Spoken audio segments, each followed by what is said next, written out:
किसान के आवारा बेटे। बहुत पुरानी बात है। एक गांव में 3 भाई रहते थे। उनके पिताजी किसान का काम किया करते। पहले भाई का नाम सोनू, दूसरे भाई नाम मोनू और तीसरे भाई का नाम गोलू था। उनके पिताजी एक बहुत बड़े किसान थे। शादी सर उन्होंने बहुत सारे धन इकट्ठा कर लिया था, कृषि की कमाई से है। सोनू, मोनू और गोलू तीनों के पिताजी इतने अमीर होने के कारण उन दोनों को किसी भी काम में मन नहीं लगता था। वह हमेशा शुरुआत से ही अपने दोस्तों के साथ घूमना फिरना और पार्टी करना ही पसंद आता था। देखकर उस किसान को बहुत ज्यादा बुरा लगता था कि उनके पिता बूढ़े हो चुके थे, लेकिन उसके बावजूद वह अपने खेतों में अपने नौकरों के साथ काम कर करके इतना सारा धन इकट्ठा करके अपने बेटों के लिए छोड़ दिया था। सोनू, मोनू और गोलू के पिताजी को हमेशा से ही यह बात समझ में नहीं आ रहा था कि उनके जाने के बाद उनका बेटा लोग किस प्रकार से खेती का कार्य संभालेंगे। क्योंकि ज्यादा अमीर होने के कारण उनके तीनों बेटे कभी घर में देखते ही नहीं थे। हमेशा से ही अपने पार्टी तथा दोस्तों के साथ इधर उधर फालतू में दिल्ली मुंबई टूर और ट्रेवल्स पर जाया करते थे। उनके पिताजी के पास एक नौकर काम करता था जिसका नाम मोहन था। एक दिन की बात है, उनके पिताजी मोहन से कहता है कि मैं अपने बेटों को कैसे समझा सकता हूँ, क्योंकि इतना कहने के बावजूद भी हमारे तीनों बेटे कामयाब हो। इतनी ज्यादा कामचोर है कि घर का किसी काम में हाथ नहीं पता था, लेकिन इधर उधर घूमते हैं। तभी मोहन कहता है कि हमारे लिए एक फायदे की बात तो कीजिए। हमें अपने तीनों बेटे को ये समझाना होगा कि उनकी आने वाली जिंदगी में क्या चीज काम आने वाली है और क्या तेरा में काम नहीं आने वाली है। वह बूढ़े आदमी अपने बेटे को जितना समझाता था उतना ही उनके बेटे लोग सोनू, मोनू और गोलू बहुत ज्यादा बेपरवाह खोया था। एक दिन वह किसान अपने तीनों बेटे को सोनू, मोनू और गोलू को घर बुलाता है और कहता है कि तुम तीनों इतने बेपरवाह क्यों हो। तुम सभी को हमारे साथ काम करना चाहिए ताकि हमारे पास और भद आ ना सके।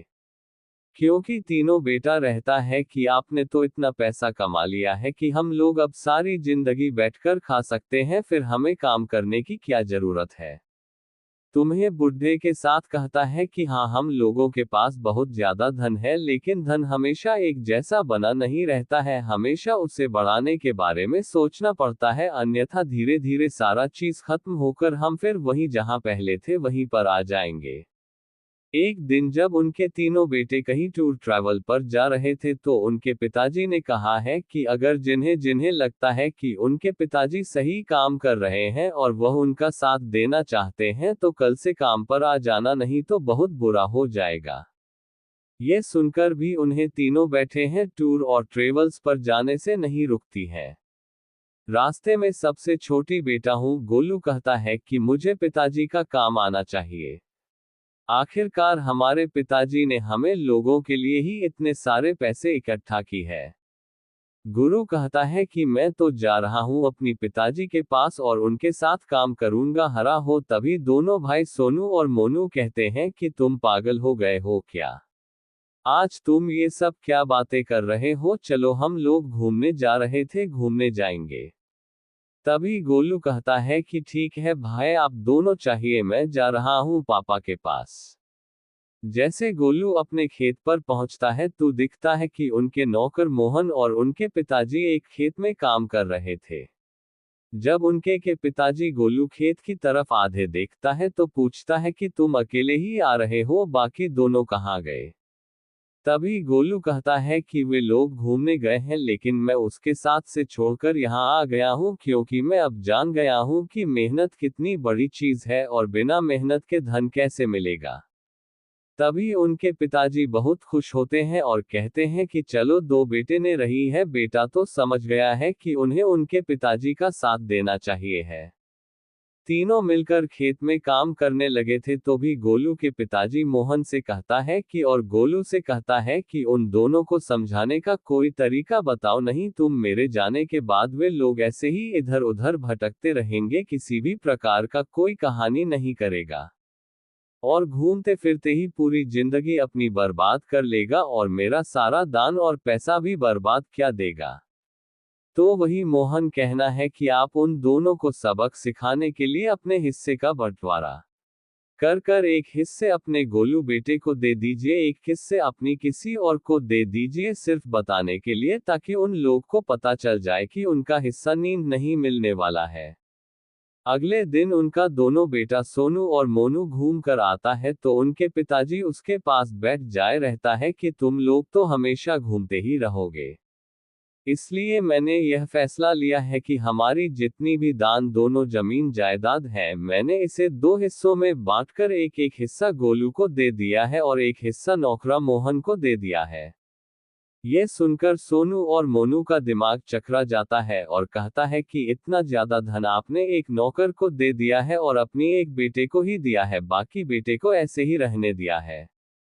तभी उनके पिताजी कहते हैं कि हमें यह फैसला मजबूरी भी लेना पड़ेगी, अगर तुम लोग इसी तरह से घूमते रहोगे तो मेरा सारा धन दौलत और पैसा को कुछ नहीं समझेगा और सारा पैसा को अपनी घूमने फिरने के लिए खर्च कर देगा रहा हूँ, इसलिए बेहतर होगा कि तुम लोग जहाँ जहाँ घूमते हो अपने अपने पैसे से घूमा करो, मेरी धन दौलत मेरे जायदाद से तुम लोगों का कोई वास्ता नहीं है।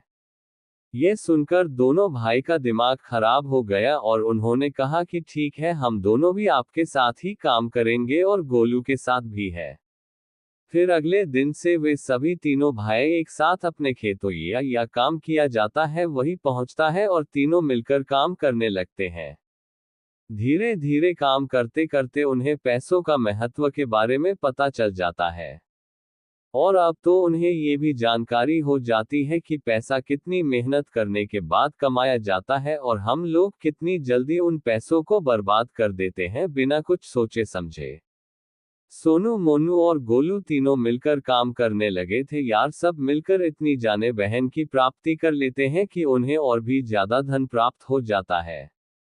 लेकिन एक दिन वह अपने नौकर मोहन को इनाम दे रहा था कि इतने में उनके बेटे वहां पहुंच गए थे। तभी उनके पिताजी कहता है कि मैं इसे नाम दे रहा हूं क्योंकि इसी नौकर मोहन के आइडिया के कारण ही हम तुम लोगों को बदलने में कामयाब हो पाए हैं। उनके पिताजी कहते हैं कि मैंने किसी भी जमीन का मूवी बंटवारा नहीं किया है और मैंने अपनी जमीन को कभी किसी को बिना तुम्हारी मर्जी से कैसे दे सकता हूं। ये तो तुम लोगों को समझाने का एक आइडिया था जिसे मोहन ने बताया था। आज के बाद मोहन भी हमारे परिवार का सदस्य रहेगा और मोहन के परिवार के लिए जितना भी खर्चा होगा उसके लिए हम लोग व्यवस्था करेंगे। तभी उनके तीनों बेटे कहते हैं कि ठीक है, हम लोगों के साथ में ही रहेंगे, अपने परिवार का सदस्य ही मानेंगे मोहन को, क्योंकि हम तीनों में से हैं पैसों के महत्व के बारे में समझ गए थे और वे लोग अब आलतू फालतू के काम नहीं किया करते थे। सभी लोग मिलकर अपने खेत अथवा अपने फैक्ट्री में कार्य किया करता था ताकि उनका धन और भी ज्यादा हो सके। आगे से भी लोग हमेशा से ही एक साथ काम किया करते थे और हमेशा से ही एक ही परिवार में रहते थे। किसान की कहानी से हमें क्या सीख मिलती है? किसान की कहानी से हमें ये सीख मिलती है कि हमें अपने परिवार का हमेशा ख्याल रहना चाहिए।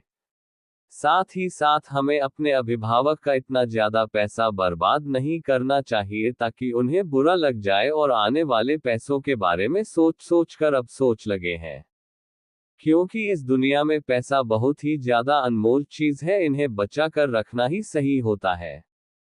किसान के आवारा बेटे की कहानी का निष्कर्ष, इस कहानी में हमने किसान के हमारा बेटे की कहानी जो कि एक किसान की कहानी है, हम लोगों ने इस कहानी में बहुत अच्छे अच्छे सबक सीखे हैं। साथ ही हम लोगों को पैसे किस तरह बचाने चाहिए और हमें अपने माता पिता के काम में किस तरह हाथ बढ़ाना चाहिए।